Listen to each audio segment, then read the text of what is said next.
आप देख रहे हैं देश लाइव, देश की आवाज। बेंजामिन नेतन्याहू की कुर्सी पर खतरा, प्रमुख सहयोगी ने छोड़ा साथ। नमस्कार दोस्तों, स्वागत है आपका देश लाइव में और आपके साथ मैं हूं आशिमा त्यागी। दोस्तों, आज हम बात करेंगे एक बार फिर हमास, इजराइल के हो रहे हमलों की, कि किस तरह से वहां पर हालात है और इन हालातों के बीच अब नेतन्याहू खुद संकट में घिरते नजर आ रहे हैं। जी हाँ, नेतन्याहू। दुनिया की राजनीति में कुछ ऐसे चेहरे होते हैं ना दोस्तों, जिनके इर्द गिर्द सत्ता और ताकत का पूरा तंत्र घूमता है। बेंजामिन नेतन्याहू भी एक ऐसा ही नाम, एक ऐसा ही चेहरा है। इजराइल की राजनीति में दशकों से छाए हुए नेतन्याहू अब अपने सबसे बुरे राजनीतिक दौर से गुजर रहे हैं, या ये कहे कि संकट से गुजर रहे हैं। जिस नेता ने सालों तक इजराइल की जनता को सुरक्षा, युद्ध और धर्म के नाम पर अपनी मुट्ठी में बांधे रखा ना दोस्तों, उसी नेता की आज जो कुर्सी है वो डगमगाती हुई नजर आ रही है, हिलती हुई नजर आ रही है, और यही चिंता अब नेतन्याहू को सता रही है। ताजा घटनाक्रमों पर अगर नजर डालें तो उसके मुताबिक नेतन्याहू की जो सरकार है अब अल्पमत में आ चुकी है, क्योंकि उनकी सबसे मजबूत जो सहयोगी पार्टी शास ने उनसे नाता तोड़ दिया है। अब सवाल यह है कि क्या ये नेतन्याहू युग का अंत है?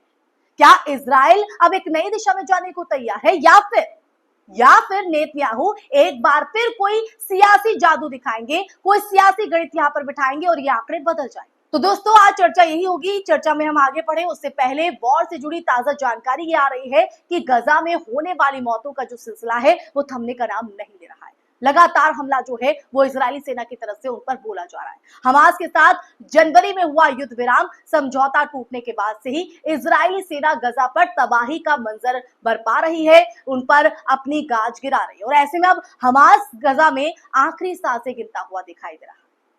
इस कड़ी में इजराइल ने गजा पर एक और बड़ा हवाई हमला किया है। ताजा अपडेट सामने आ रहा है कि इसमें कम से कम 113 फलस्तीनियों की मौत हो गई। तो ये तो ताजा जानकारी की बात थी। चलिए अब चर्चा में आगे बढ़े, लेकिन उससे पहले देश लाइव आपसे अपील करता है, ये गुजारिश करता है कि इंसाफ की आवाज को आप बुलंद करना चाहते हैं और इस आवाज को बुलंद करने के लिए और सच्ची पत्रकारिता के लिए हमारा सहयोग करें। साथ ही डिस्क्रिप्शन में दिए गए लिंक को ओपन कर आप ज्वाइन बटन दबाकर आप हमसे सीधा जुड़ सकते हैं। दोस्तों, ये अपील मैं आपको हर वीडियो में करती हूँ, और आज हम जिस विषय पर चर्चा कर रहे हैं उस चर्चा में हम आगे बढ़ते हैं। सबसे पहले बात करते हैं नेतन्याहू के राजनीतिक सफर और उस पर पकड़ की। बेंजामिन नेतन्याहू अपने आप में एक नाम, अपने आप में एक चेहरा, इजराइल के सबसे लंबे समय तक प्रधानमंत्री रहने वाले नेता। पहली बार वो 1996 में प्रधानमंत्री बने थे, और तब से अब तक उनका अगर राजनीतिक सफर देखा जाए तो वो उतार चढ़ाव से भरा रहा है, यानी चुनौतियां भी कम नहीं थी। वो दक्षिणपंथी राजनीति के प्रतीक बन चुके हैं। कट्टरपंथ, सुरक्षा, फलस्तीनी विरोध और यहूदी राष्ट्रवाद उनके राजनीतिक मूल मंत्र रहे। इसी के इर्द गिर्द उनकी जो सत्ता है वो रही। लिकुड पार्टी को उन्होंने एक संगठित युद्ध मशीन की तरह चलाया, और छोटे दलों की अगर बात करें तो अपनी सरकार में जोड़कर सत्ता पर कब्जा बनाए रखा। अब आप समझिए, लेकिन अगर अब देखा जाए तो राजनीति में हर दौर का अंत होता है, और अब वो समय आ चुका है कि नेतन्याहू भी उसी दौर से गुजर रहे हैं, जहां उनके सहयोगी दल एक एक करके उनका साथ छोड़ रहे हैं, उनकी पार्टी का दामन छोड़ रहे हैं, जिसके बलबूते वो सत्ता पर काबिज बैठे थे। अब ऐसे में सवाल उठता है दोस्तों कि शास पार्टी के समर्थन वापसी के आखिर मायने क्या है? शास पार्टी, जो कि एक अल्ट्रा ऑर्थोडॉक्स चरमपंथी धार्मिक यहूदी पार्टी है, इजराइल की राजनीति में बहुत प्रभावशाली भूमिका निभाती रही है।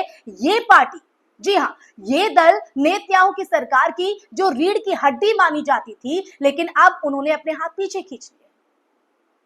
इसके पीछे वजह क्या है? ये केवल राजनीतिक समर्थन की वापसी नहीं है दोस्तों, ये नेतन्याहू की धार्मिक और दक्षिणपंथी गठबंधन की जड़ें हिलने जैसा है। क्योंकि शास सरकार का, जी हां, शास का सरकार से अलग होना यह बताता है कि अब नेतन्याहू के फैसलों से उनके अपने परंपरागत वोट बैंक और सहयोगी भी असहमत हैं। ये संकट केवल संख्याओं का नहीं, बल्कि भरोसे और विचारधारा का भी है। जिस संकट से आज नेतन्याहू गुजर रहे हैं, वही सरकार के अल्पमत में होने से भी कहीं ना कहीं जो संवैधानिक संकट की तरफ जाते हुए सरकार दिख रही है। क्योंकि शास के बाहर होते ही शास के बाहर होते ही नेतन्याहू सरकार अब अल्पमत में आ गई। इजराइल में संसद, जिसे नेसेट कहा जाता है, उसमें बहुमत बनाए रखने के लिए अगर आंकड़ों के गणित को समझे तो 120 में से कम 61 सीटों की जरूरत होती है। दोस्तों, शास के बाहर होने के बाद नेतन्याहू के पास ये संख्या बची ही नहीं। अब क्या करेंगे नेतन्याहू? अब उनकी सरकार किसी भी समय गिर सकती है, जिसके बाद देश लाइव की तरफ से यह सवाल उठता है कि क्या इजराइल में फिर से मध्यावधि चुनाव होंगे? क्या राष्ट्रपति इसराक हर्जोग नई सरकार के गठन के लिए किसी और नेता को आमंत्रित करेंगे? अगर करेंगे तो किसे? या फिर नेतन्याहू खुद नई रणनीति के साथ अपने गठबंधन को फिर से खड़ा कर लेंगे? और अगर ऐसा है तो क्या गुंजाइश है? क्योंकि विचारधारा और सोच, भरोसा जो है वो कहीं ना कहीं नेतन्याहू से उठता हुआ नजर आ रहा है सहयोगी दलों का। गजा युद्ध का बोझ और जनता का आक्रोश, ये पहलू भी बहुत महत्वपूर्ण हो जाता है दोस्तों, क्योंकि भरोसे पर कहीं ना कहीं घात हुआ है। नेतन्याहू की लोकप्रियता की बात करें तो उसमें गिरावट केवल राजनीतिक गलियारों तक सीमित नहीं है दोस्तों, जनता के भीतर भी इसका जो असंतोष है वो चरम पर है। गजा पर जारी युद्ध में, जिसमें अब तक 60,000 से ज्यादा फलस्तीनी मारे जा चुके हैं और हजारों बच्चों की मौत ने अंतरराष्ट्रीय स्तर पर इजराइल को कटघरे में लाकर खड़ा कर दिया है, सवालों के घेरे में लाकर खड़ा कर दिया है। ऐसे में नेतन्याहू की सुरक्षा नीति अब जनसंहार में बदलती दिख रही है दोस्तों। देश की आंतरिक सुरक्षा भी चरमराने लगी है। लाखों लोग बेघर हैं, युद्ध की मार झेल रहे इजरायली जनता की अगर बात करें तो अब वो युद्ध से थक चुकी है। हजारों की संख्या में, आप समझ रहे हैं, हजारों की संख्या में लोग लगातार सड़कों पर प्रदर्शन कर रहे हैं, नेतन्याहू के इस्तीफे की मांग कर रहे हैं। तो किस संकट से गुजर रहे हैं नेतन्याहू, आप समझ सकते हैं। बुराई का अंत होता है और शायद ये हश्र नेतन्याहू का हो रहा है। अब बात अंतरराष्ट्रीय दबाव और नेतन्याहू के अलगाव की भी कर लेते हैं। दरअसल नेतन्याहू को पहले अमेरिका और यूरोपीय देशों का जो अंध समर्थन था वो मिलता रहा है, लेकिन अब तस्वीर बदल चुकी है दोस्तों। अमेरिका में भी जो प्रशासन पर भारी दबाव है कि वो इजराइल को युद्ध बंद करने के लिए कहे। अब यहीं से नेतन्याहू की जो कूटनीतिक ताकत में गिरावट शुरू हो चुकी है। यूरोप के कई देशों ने इजराइल की आलोचना शुरू कर दी। इंटरनेशनल क्रिमिनल कोर्ट यानी आईसीसी में भी नेतन्याहू के खिलाफ जंग अपराध के केस जो है वो चल रहे हैं। क्या अब नेतन्याहू वैश्विक मंच पर अकेले पड़ चुके हैं? ये सवाल उठा लाजमी, क्योंकि अफगानिस्तान में यूएस की छोड़ी हुई टैंक मरम्मत और पाकिस्तान चीन रक्षा सौदा, इस पर बात करना भी जरूरी होता है, क्योंकि एक व्यापक दृष्टिकोण पर इसको के तौर पर कहीं ना कहीं इसको देखा जा सकता है दोस्तों। इजराइल की इस आंतरिक राजनीतिक अस्थिरता के बीच क्षेत्रीय घटनाएं भी उसका जो प्रभाव है वो यहाँ पर दिखा रही है। बात करें, भी हाल ही में खबर आई थी कि अफगानिस्तान में अमेरिका की तरफ से छोड़े गए भारी सैन्य उपकरणों की मरम्मत शुरू हो गई, जो कि मैंने अपने पिछले वीडियो में भी जिक्र किया था। ये टैंक और हथियार अब चीन और रूस की मदद से तैयार किए जा रहे हैं, इनको दोबारा से जो है रिक्रिएट किया जा रहा है। दूसरी तरफ पाकिस्तान और चीन के बीच एक बड़ा डिफेंस डील हुआ है, जिसमें एयर डिफेंस सिस्टम, ड्रोन्स और स्ट्रैटेजिक ट्रेनिंग का जो बायलैटरल कार्यक्रम है वो शामिल है। अब ये घटनाएं मध्य पूर्व और दक्षिण एशिया में शक्ति संतुलन को बदल सकती है।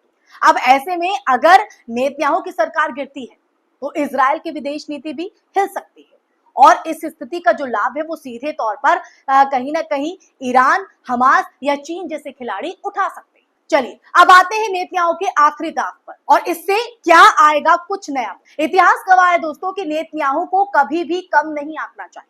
वो कई बार मुसीबतों से निकलकर वापसी कर चुके हैं, कई बार इस तरह की चुनौतियां उन्होंने सही है। अब ये सवाल ये है कि क्या इस बार भी वो कोई नया संगठन बना पाएंगे? क्या वो अपने विरोधियों से सेंध लगाकर कुछ सांसदों को अपने पाले में खींच लेंगे, या फिर वो युद्ध को और भड़काकर राष्ट्रीय सुरक्षा की दुहाई देकर अपनी कुर्सी बचाने की कोशिश करेंगे? लेकिन जनता अब जाग चुकी है दोस्तों।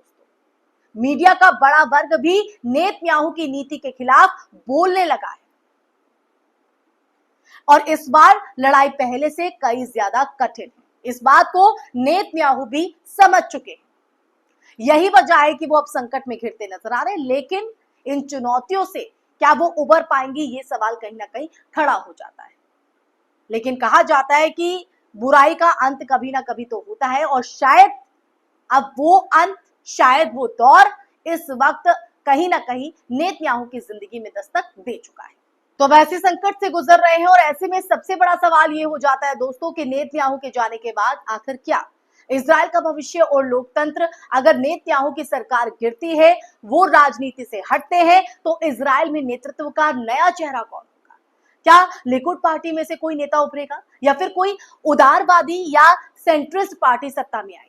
क्या युद्ध रुकेगा? क्या फलस्तीनियों को राहत मिलेगी? ये सारे सवाल आज हर इजरायली, हर अंतरराष्ट्रीय पर्यवेक्षक के दिमाग में है। और एक बात तो तय है दोस्तों कि नेतन्याहू की राजनीति ने इजराइल को एक कट्टर युद्ध उन्मादी और विभाजित राष्ट्र बना दिया है। और आने वाला नेतृत्व अगर लोकतंत्र, शांति और मानव अधिकारों की दिशा में जाता है तो इजराइल की छवि और भविष्य दोनों बदल सकते हैं। इसी के साथ इस चर्चा में यही विराम लगाती हूँ। अगर आपको मेरी वीडियो पसंद आई हो तो आप इसे ज्यादा से ज्यादा लाइक कीजिए, ज्यादा से ज्यादा शेयर कीजिए और हमारे चैनल देश लाइव को सब्सक्राइब कीजिए।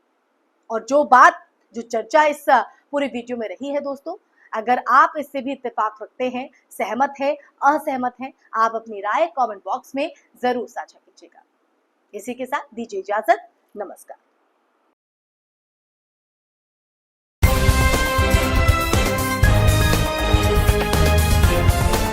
देश और दुनिया की तमाम छोटी और बड़ी खबरों के लिए हमारे चैनल को सब्सक्राइब करना न भूलें और बेल का बटन जरूर दबाएं।